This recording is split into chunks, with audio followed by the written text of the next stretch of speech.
And thank you all for coming this morning. I know it's always a little bit of a challenge going first early in the morning. Hopefully everyone's awake and ready for this session. So my name is Justin. I'm with the CERT Division of the Software Engineering Institute. And I'm going to be talking to you a little bit today about a tool or a resource that we've developed based on some of our work at the CERT Division of the Software Engineering Institute. So if you're not familiar with the CERT Division, we are a U.S. federally funded research center, and my team at CERT is the security operations team. And what we do in our jobs every day is we help to develop incident response capabilities. So we help to build CSIRT teams, SOC teams, and other incident response capabilities with some of our partners around the world. A lot of members of the FIRST community, but then a lot of countries and a lot of teams that are maybe still outside the FIRST community. So what this means is that over the course of the last 10 years or so that our team has been in existence, we have done a lot of developing incident response capabilities and developing SOC capabilities, both in new teams and in maturing existing capabilities in existing teams. So over those 10 years, we've learned a lot of lessons. You know, a lot of how to do things, maybe how not to do things. So we wanted to find a way to share some of those lessons with the rest of the community by building some knowledge or some resource where we could share that knowledge. But we wanted to go a step further. We said, you know, we've done a lot of this, we've learned a lot of lessons, but I'm sure other people have different perspectives. So how can we work to build something that captures not only our knowledge and experience, but that of the community as a whole? So that's what led us to OSCAR. OSCAR is the Ontology for SOC Creation, Assistance, and Replication. That's just a fancy acronym because I like the way OSCAR sounded. It's very easy to remember, right? Okay, so we're going to get into that, but before we do, because this is the first session, I'm going to have a wake-up exercise. We're all going to read this exciting legal slide. Okay, now that the lawyers are happy, let's get into it. So I think it's important to start by setting some context. So I'm going to talk a little bit about SOCs and developing SOCs and what some of the challenges are. I'm guessing a lot of people here probably already know a little bit about SOCs or a lot about SOCs and how to build that type of capability. But it's important background to understand why we came up with the solution that we did or why we developed this tool the way we did. So after that, we'll talk about some of the data gathering we did. That data gathering is really community driven. So a lot of people in the FIRST community, some people in this room contributed to this data set, contributed to our data gathering when we were building this tool, for which we are tremendously appreciative. But I do want to emphasize that OSCAR is community driven, right? So I'll get into that, and then we'll talk about how we actually built the tool and what some of our next steps are, what we have planned for the future for OSCAR. So first, the background. So what is a SOC? What is a Security Operations Center? Well, a Security Operations Center can do a lot of different things. And I think the important thing to emphasize is that if you ask 10 different people in this room, you're going to get 10 slightly different answers as to what a SOC is. And therein lies the challenge, right? That's the problem that we need to solve.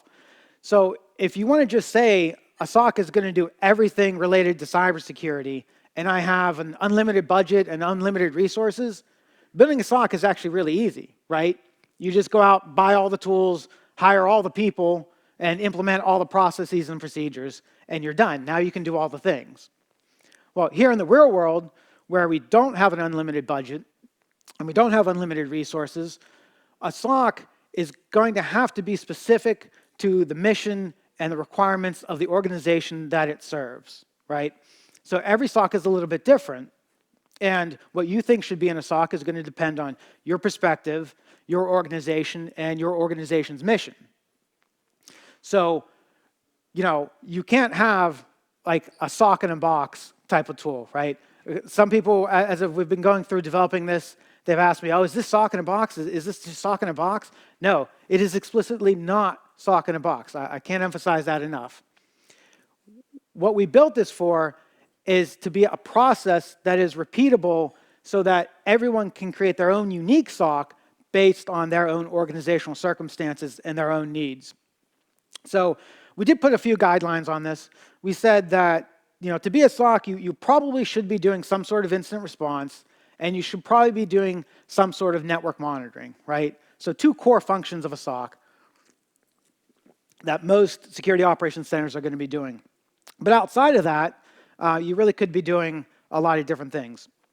So this is what makes a SOC hard to build, right? Again, if you had unlimited resources, it's very easy. You just do all the things. But when you have limited resources and you need to scope your capability to match your mission, you need to be able to answer these types of questions. What level of capability is needed? Okay, we need to do network monitoring, but what does that mean? What is our network? How do we define that? Are we just doing the network perimeter?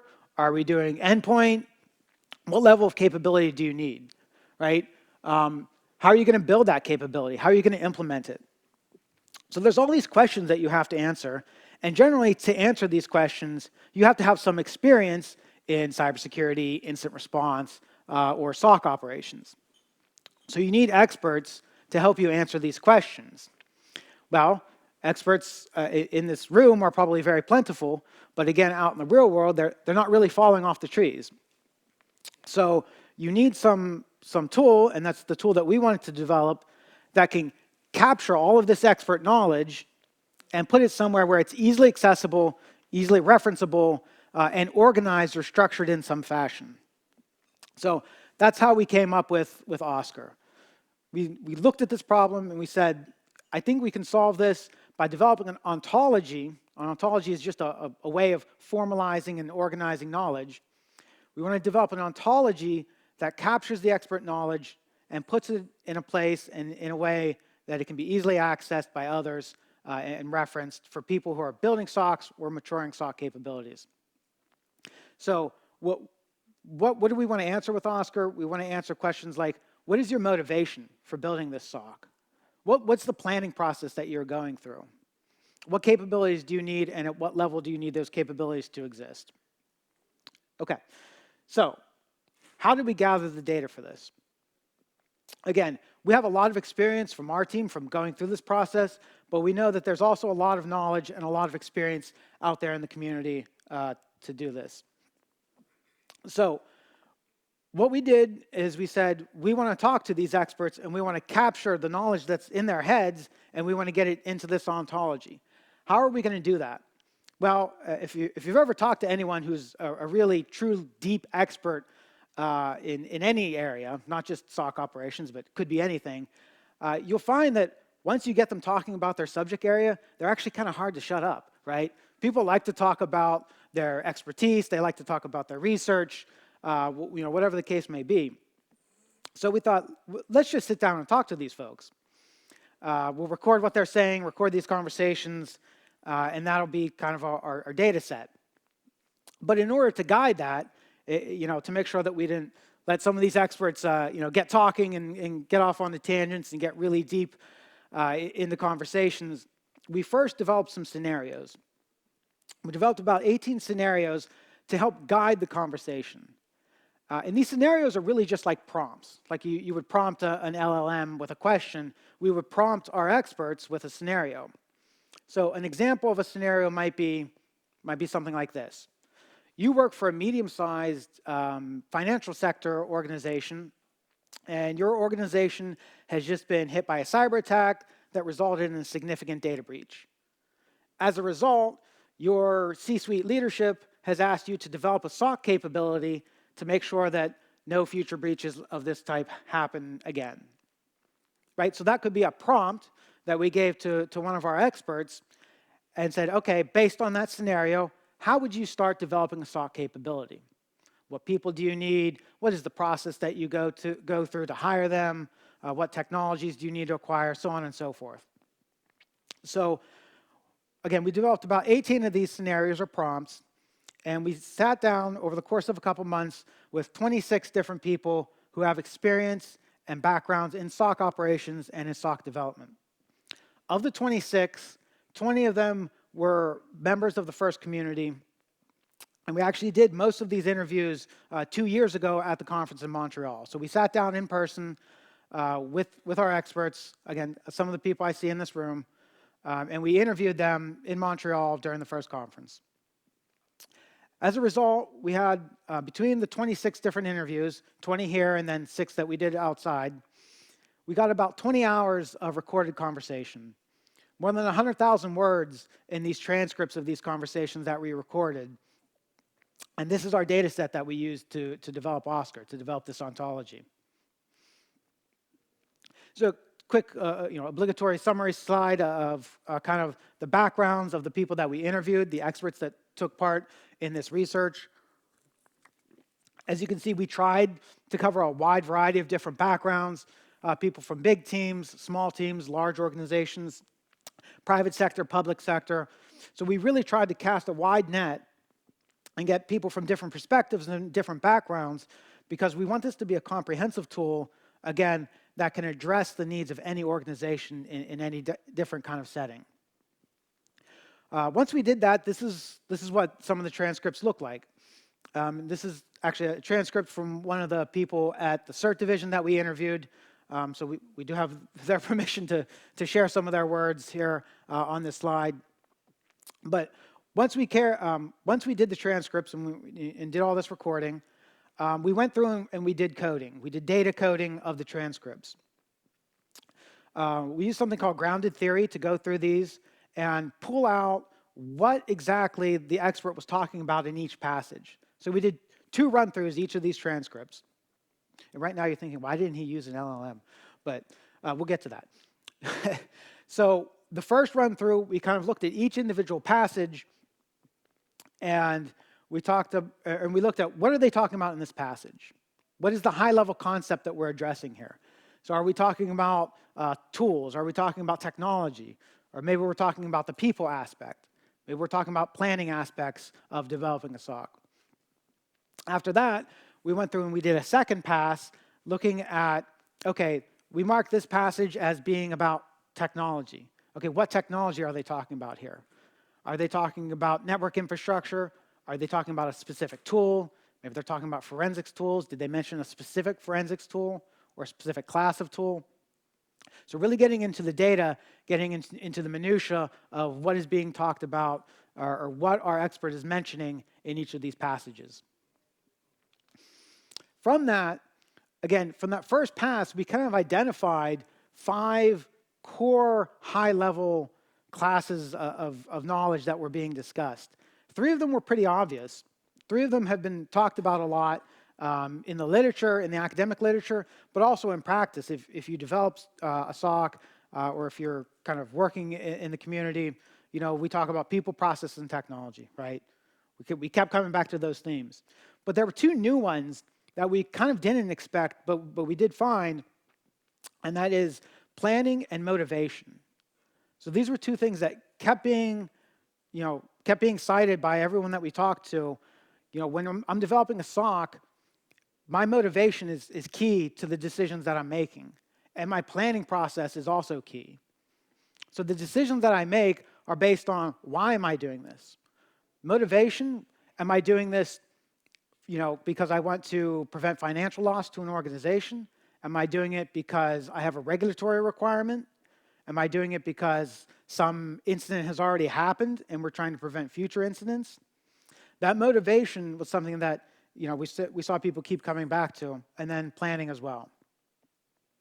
So what this is on your right, my left, this is our coding frame. So when we went through and we did that 2 rounds of coding, we ended up with about 215 different codes, and this is just a small subset of the codes that we identified in all of those transcripts and in all of that data that we had.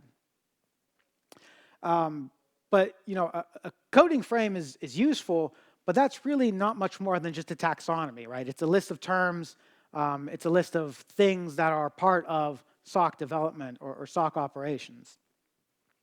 To make this useful, we have to do more. We have to build it into a full ontology.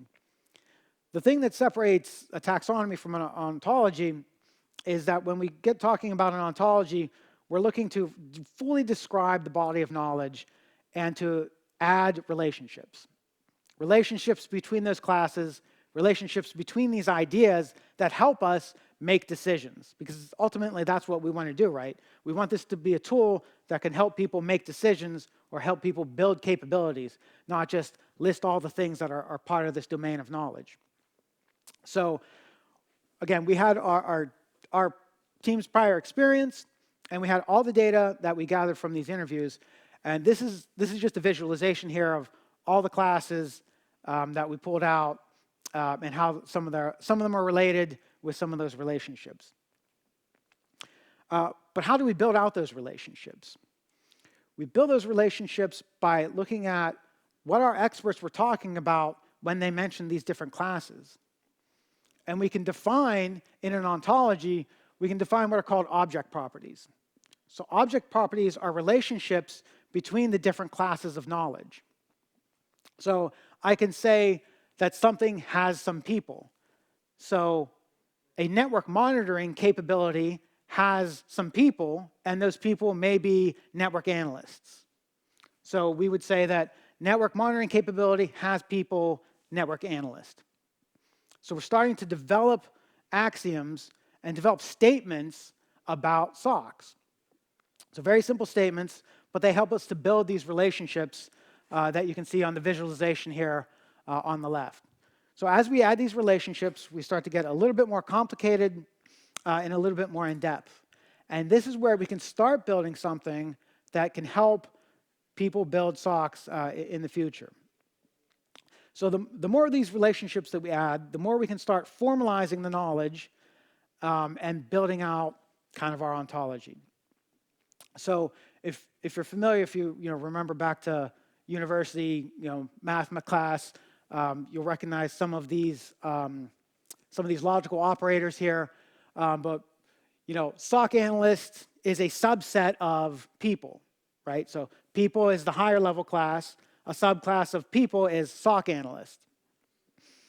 24/7 staffing, that's also a subset of people, because that is a class of knowledge that relates to people, even though it's not exactly describing some person. SOC level 1 analyst or SOC level 2 analyst, those are also subsets of SOC analyst. But you can do other things other than just describing this hierarchy. So you can do things like we have here. So SOC level 1 analyst, this is a union operator. So if you have SOC level 1 analyst and a SOC level 2 analyst, this implies a false statement, because you can either be a level 1 analyst or a level 2 analyst. You can't be both at the same time. So that's a notation that we use in the ontology to separate classes and make them distinct, so to ensure we don't have overlap. Again, this is just sort of a look at the logical operators and how we built the ontology. By the way, this is using what's called description logic. Description logic, and I don't want to go off on a tangent and give a lecture about formal logic, but description logic is similar to, if you're familiar with first order logic. First order logic is highly expressive. You can express relationships and kind of define quantities and things like that with first order logic.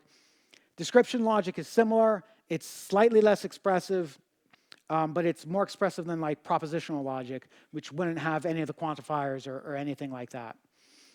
Again, this is not a lecture about formal logic, but it's important to understand kind of how we use that, how we use description logics in an ontology or in developing an ontology. But even as we describe all this, even as we build these statements and build these axioms, this is still not an ontology, and it's still not a useful tool, because there's no framework for understanding how we use this, how we apply this in our day-to-day work in building incident response capabilities. We need something to frame all this knowledge and to put it within that it makes sense. So to do this, we again turned to the first community, and we looked at the CSIRT services framework and the accompanying document, the team types within the CSIRT services framework that was, again, developed by the first community. So in the CSIRT services framework, there are several different services, and then a bunch of different service levels for each service, service areas for each service that an incident response team can carry out or can offer to its constituency. In the team types document, it defines these two, information security event management and information security incident management. These are the two services defined by that document as being necessary for a SOC team to function. So we turned to this document and we said, well, to be a SOC, you have to offer these services and these service areas. How can we use this to frame all of the knowledge that we just gathered and we just developed into this ontology? We're writing axioms, we're writing statements, we're doing all this logical analysis. How can we use this to start defining what a SOC should be? Because once we know what a SOC should be, now it's pretty easy to start defining how we build a SOC. So we looked at these services and these service areas, and we started to say, if we break these services and these service areas into levels of maturity, we can define them based on some of the knowledge classes that we have in OSCAR. So if we look at the event analysis service area, which is, So right up here, this is one of the service areas, is event analysis. If we want to break that into maturity levels, like 0 through 5, where 0 is we're not offering this service at all as a team, as an incident response team or as a SOC, and 5 is we're at the leading edge, we're cutting edge, and we do, not only do we do the best event analysis, but we're also teaching other teams all of our wonderful best practices. So that would be highly mature. We could say, event analysis service at level 5 requires a SOC manager with a minimum of 5 years of experience. It's going to require a lot of other things too, but that's one thing that it may require. So we can write this statement and logically, event analysis service area level 5 has people, SOC manager, with a minimum of 5 or more years of experience. So in logical notation, it looks like that. And we use a language called Web Ontology language, or OWL, to write these axioms in our ontology. And this is what it looks like in OWL notation. So that's an axiom that we would write. And now we've started to define what a SOC looks like at that level of maturity. So we can write some other axioms. This is monitoring and detection. And you can see we start to add additional requirements, additional knowledge for monitoring detection level 2, level 3, and level 4. And you can see, as you increase your maturity level, you're adding additional requirements. So at level 2, you have a SOC analyst and maybe some open source tools. At level 3, you have at least 2 SOC analysts and some additional network monitoring tools. Right? So as we increase maturity in this specific service area, you increase kind of what you need to have in terms of people, in terms of processes, in terms of technology. This is a pretty complicated axiom that we wrote for one of the service areas. This is information coordination service area level 3. And the purpose of this slide is just to show what it looks like in logical notation and what it looks like in OWL. So this is the logical statement that we wrote. And then when we wrote it in Web Ontology language, this is what it looks like. So it has, people, some legal counsel, SOC level 1 analyst, SOC manager, so on and so forth. So we're writing in the ontology all of these service areas and all these service area levels. So hopefully it's starting to kind of become clear. What we're doing here is we're saying, if you want to develop a SOC, and you want to have this service as part of your SOC, we can give you guidelines as to what things you need to offer to perform this service at this level of maturity. So you go through all the services and all the service areas and all the different possible maturity levels, and you can start to build what your SOC may have to look like or what your SOC may have to have based on what your requirements are. Your requirements determine what services you're going to offer. Your requirements determine what level of maturity you need to offer those services at. This tool can help you then map those requirements to tools, to processes, to people. This is just a visualization of what one of the service areas looks like. This is forensics analysis, level 2. Again, just a visualization. And then this is the tool that we use to write the axioms in OWL, in web ontology language. This tool is called Protege. But this is what it looks like when we're actually writing the expressions for each service level. Now, you're all wondering, how does this help me? How can I use this to develop my tool? So what we have here is just an example of a fictional SOC that we call SimSOC, which just stands for Simulated SOC. And what we've done here is that we have all of these service areas defined here. It's not expanded here, but in there, all those levels are defined. So we have all the service areas, levels 1 through 5, already defined. What we can do then is when we do an assessment of a SOC, we can say, okay, here's what the SOC has and here's what the SOC needs, and we can start putting that into Protege as well. So we've created SimSOC, and we've said that SimSOC has the following things. SimSOC has staffing needs.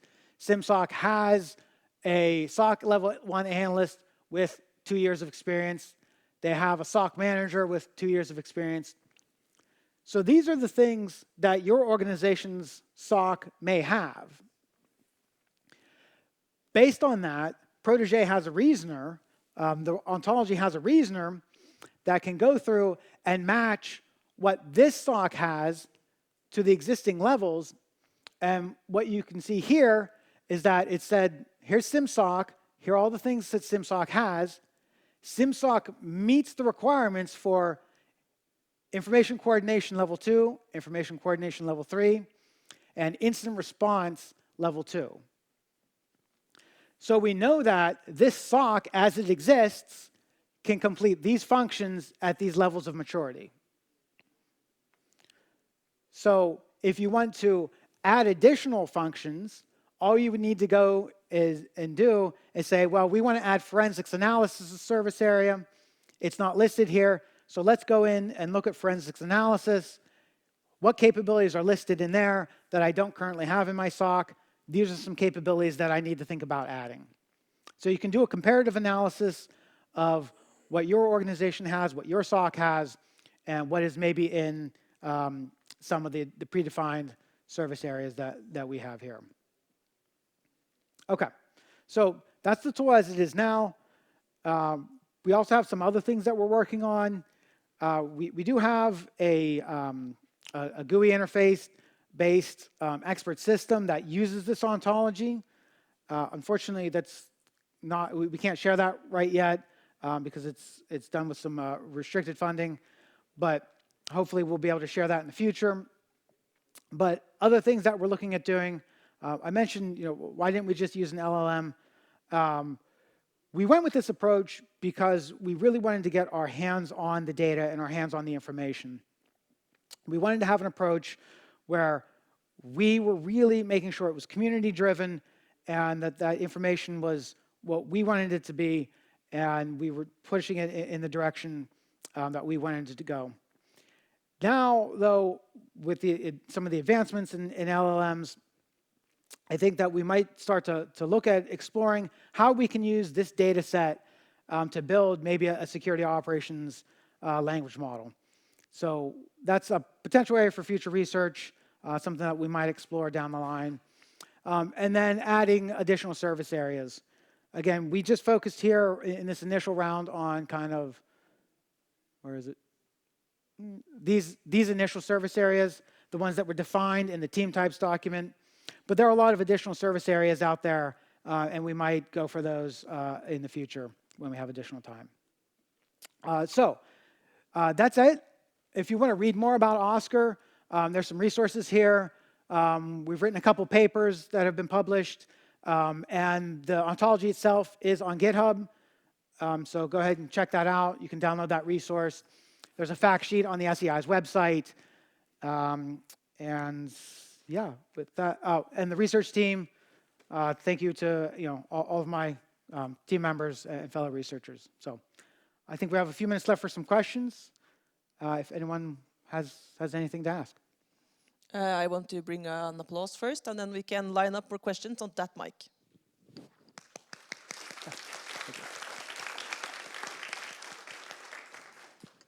So I have a couple of nits to pick, but we can do that afterwards. In 2025, which I think is this year, I guess I would have replaced person with the faux concept of agent, and also start thinking about a little bit further beyond just using a heuristic. 5 years is a certain maturity level with what the capabilities behind it is, so that one could start thinking about if I'm going to use agentic AI in my SOC as a replacement or an augmentation for some of my analysts. So what do they need, and how do I have to constrain them? Yeah, no, that's a great point. As we move, from all human-driven to a combination of human and machine. So I think one of the things that I would say is that when we define, let's see if this has any examples. So this has, so for example, this has, people has skill incident response. So this might address some of what you're saying. We're looking at not necessarily the people and their experience level, how many years, but we're looking at, do they have this skill set, right? So whether it's a person or an AI agent, can it do this? Does it have this knowledge? So yeah, I hear what you're saying, I agree, and this is maybe how we can address it moving forward by focusing on skills, knowledge, rather than years experience, yeah. This will be the last question. Yeah, I was wondering if you looked at SOC CMM in conjunction with this, like this would be how you build it out, and SOC CMM would measure the maturity, and is it compatible?